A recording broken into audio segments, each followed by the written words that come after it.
Hey y'all, hope you're having a fabulous Wednesday today. For those who don't know me, my name is Olivia. I'm a health educator for the CATCH program at Argus, Community Action to Combat HIV and Hep C. First and foremost, I just want hope you guys are having a safe and healthy couple weeks.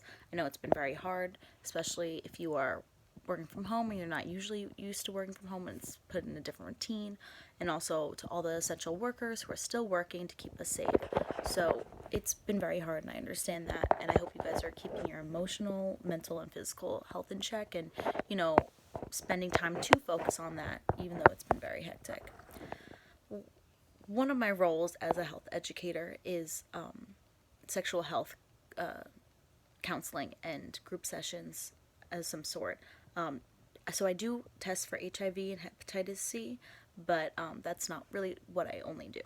So one of the things that I wanted to talk about today, in a quick little video, I didn't want to spend so much time on it, is consent. So consent is actually probably the most important thing you need to know, especially in sexual health or any type of sexual activity. Consent, the formal definition, is permission for something to happen or agreement to do something. So that's pretty basic. For us personally, we have a written consent form. So you are consenting for us to take the test and give us all your information that we will keep confidential. In a sex matter, it's an agreement between participants to engage in a sexual activity, right? So a consent can also be verbal and nonverbal, which I feel like a lot of people always get confused about. A lot of people have this misconstrued idea of consent that once it is given, it cannot be taken away, or once it's said, that is how it's used, when it's not really the case. Communication is definitely the key in all this. I say this all the time. Communication is so important for you to understand your partner's boundaries and their feelings, right? You have to know what your partner wants and what they don't want, and you have to keep that in mind when you do this. Like I said before, consent can be taken away at any time. It can be given and taken away. I like to use an analogy of like this tea analogy for your own personal use to make it understand a little better. You invite someone over to your home and they come over. You ask them if you want to make them a cup of tea, or they ask you if they can have a cup of tea. You're like, all right, yeah. Then they go, yeah, they want a cup of tea. So you spend all that time, going to the kettle, putting on the hot water, taking out the cups, taking out what kind of tea they want. At any time in that point, they could be like, I'm not really feeling tea. Thank you. Are you gonna still serve in the tea? No. So, kind of think of it that way, some type of aspect. At any point, you could put the tea in front of their face. You can even put a little milk in for them, and they'll be like, I really don't want this tea. You can't you're not going to force the tea down their throat because you made it.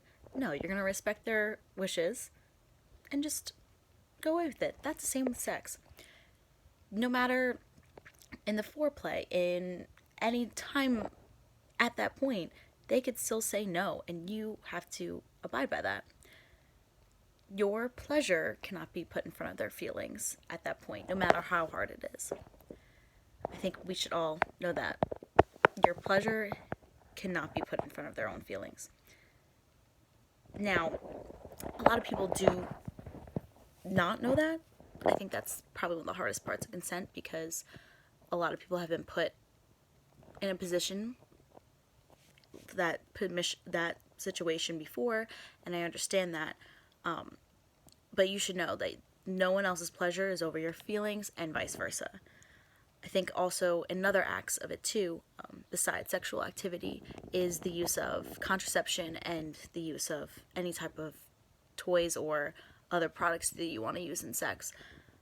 If you consent to using a condom, at the same time you can consent to not using a condom.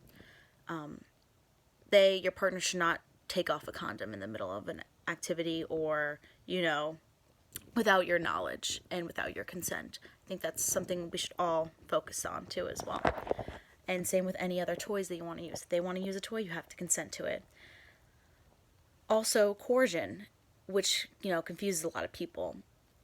that is someone convincing you, or when you say that you don't want to have sex, your partner cannot just be like, well, like, I did all this and, you know, I really want this, and you were like, fine, let's have sex. That is not consent.